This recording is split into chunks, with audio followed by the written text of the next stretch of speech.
कहा करता हूँ, जिसको नींद ना आती हो कथा में भी आ जाए। प्रेम से तो नींद की, पर मैं कथा में सोने नहीं देता। इतनी तालियां बजवाता हूँ, इतनी जय जयकार लगवाता हूँ कि सोता हुआ व्यक्ति भी तालियों की गड़गड़ाहट से वो भी उठ जाए। प्रेम से गौर श्री क्योंकि कथा, ध्यान रखना, हमें सुलाने के लिए नहीं होती, कथा को जगाने के लिए। तो बीच बीच में श्रोता लोग, ये जो मैं प्रसंग सुनाता हूँ, ये कुछ बड़े गुरुदेव सुनाया करते थे अपने सत्संग में।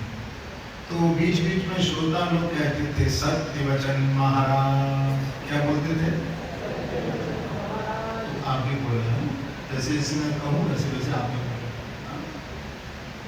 तो उस संत ने देखा कि भाई ये श्रोता लोग बीच बीच में सत्य वचन महाराज बोलते हैं, तो ये समझकर कि सत्य वचन महाराज कहते हैं या नींद में बोलते रहते हैं, इनको आदत पड़ गई।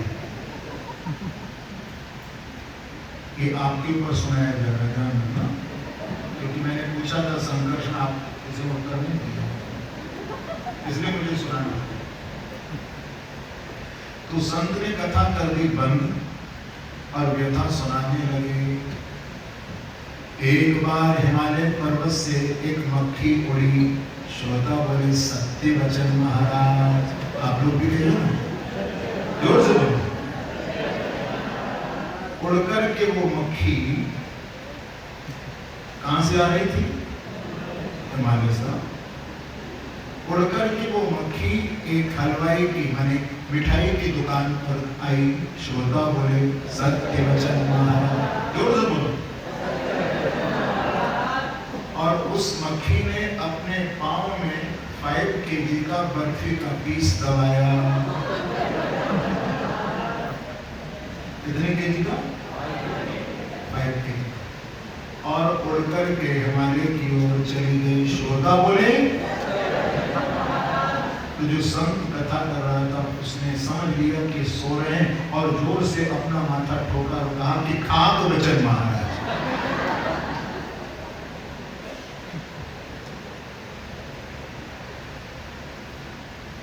कहने का अर्थ यह है कि हम सत्संग को बड़ा ध्यानपूर्वक सुने।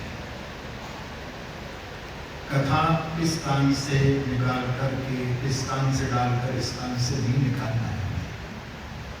कभी कभी कथा में बहुत गूढ़ बातें हमारे जीवन के उपयोगी होती हैं, जो हमारे जीवन को बदल देती हैं। तो हमारे अहंकार का जो मूल देव है वो है संकर्षण, और चित्त के मैंने कौन बताए? वासुदेव। क्योंकि ये जो हमारा चित्त है, यहां से ही काम प्रकट होता है, वासना प्रकट होती